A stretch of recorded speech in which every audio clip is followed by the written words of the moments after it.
We all love the Olympics, right?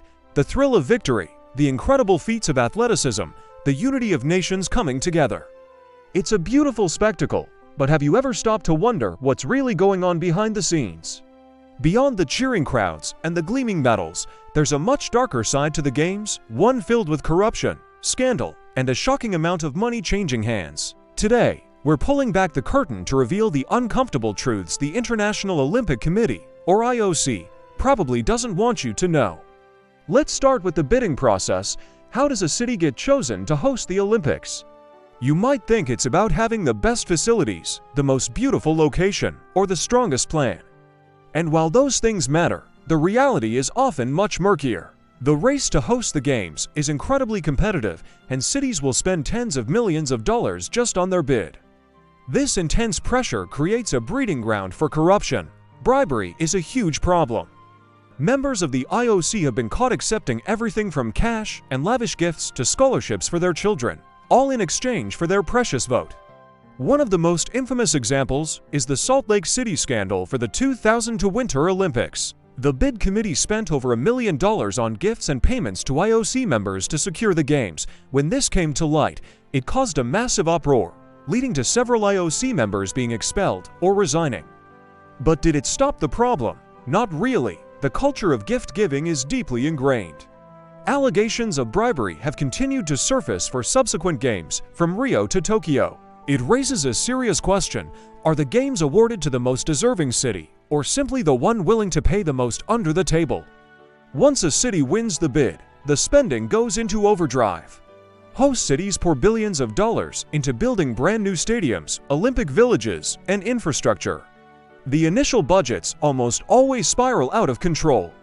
The 2014 Sochi Winter Olympics, for instance, had an estimated cost of over $51 billion, making it the most expensive Olympics in history. The promise is always that this investment will lead to long-term economic benefits like tourism and job growth. But does that promise ever come true? More often than not, the answer is a resounding no. After the 2 weeks of glory are over, many host cities are left with massive debt and a collection of white elephants, expensive, specialized venues that have little to no use after the games. Think of the abandoned bobsled tracks, crumbling swimming pools, and empty stadiums you see in photos from Athens, Rio, or Sarajevo. These structures cost millions to maintain, becoming a permanent drain on the city's finances. The local taxpayers are the ones who end up footing the bill for decades, long after the athletes and tourists have gone home. And who is really profiting from all this? A huge chunk of the revenue goes to the IOC. The IOC is a non-profit organization, but it brings in billions from broadcasting rights and corporate sponsorships. They have deals with major corporations like Coca-Cola, Visa, and Omega. These companies pay a fortune to be associated with the Olympic brand. The IOC, while claiming to reinvest this money into sport, operates with a significant lack of transparency. It's a multi-billion-dollar enterprise that enjoys tax-exempt status in many countries, and its top executives are paid handsomely. Meanwhile, the host city bears almost all the financial risk. Let's not forget the human cost.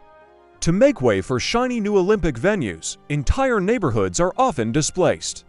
In Rio de Janeiro, thousands of families were forcibly removed from their homes and favelas to clear land for Olympic construction. Many were moved to housing projects far from their jobs and communities, with little compensation. Their lives were turned upside down for a 2-week party they couldn't even afford to attend. This story repeats itself in city after city, where the needs of long-term residents are sacrificed for the short-term spectacle of the games. Then there's the environmental impact.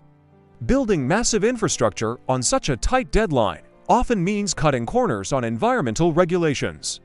Forests are cleared, coastlines are altered, and huge amounts of waste are generated. The 2018 Pyeongchang Winter Olympics faced criticism for clearing a 500-year-old sacred forest to build a ski slope. While the IOC now talks a lot about sustainability, the actual track record of host cities is often poor. The pressure to deliver the games on time and on budget frequently outweighs long-term environmental concerns. And what about the athletes themselves? For most, competing in the Olympics is the culmination of a lifetime of dedication and sacrifice. But the system isn't always fair to them either. The vast majority of Olympic athletes receive no prize money from the IOC for winning a medal. They rely on sponsorships and funding from their national sports federations, which can be very difficult to secure. While a few superstars like Michael Phelps or Usain Bolt can make a fortune, thousands of other world-class athletes struggle financially, often working part-time jobs to support their training. Furthermore, the pressure to win at all costs leads to another dark side: doping. The history of the Olympics is riddled with doping scandals, from state-sponsored programs like those in East Germany, and more recently, Russia, to individual athletes trying to gain an illicit edge. The World Anti-Doping Agency is constantly playing a cat-and-mouse game with those who cheat. Every time a new test is developed, a new way to evade it emerges. These scandals tarnish the achievements of clean athletes and undermine the very spirit of fair play that the Olympics are supposed to represent. So, where do we go from here? Does all this mean we should just cancel the Olympics? Maybe not, but it's clear that the current model is broken. Many experts and activists are calling for major reforms. One popular idea is to have permanent host cities for the summer and winter games. This would eliminate the corrupt bidding process and the need to build new venues every few years. It would create stable, dedicated sites that could be reused, drastically reducing costs and environmental impact. Another key reform is greater transparency and accountability from the IOC. Their finances and decision-making processes should be open to public scrutiny. There should be independent oversight to combat corruption and ensure that the vast revenues generated by the Games are used to genuinely benefit sport and society, not just to enrich a select few. We also need to prioritize the well-being of athletes and the rights of residents in host cities. The human cost of the Games should never be an acceptable price to pay. The Olympic Games hold a special place in our hearts. The ideals of excellence, friendship, and respect are powerful and inspiring. But to protect those ideals, we have to be willing to confront the ugly realities that threaten to corrupt them. The next time you watch those incredible athletes on your screen, remember the complex and often troubled system that brought them there. By demanding change and holding organizations like the IOC accountable, maybe we can help steer the Olympics back towards the true spirit of the Games. Thanks for watching.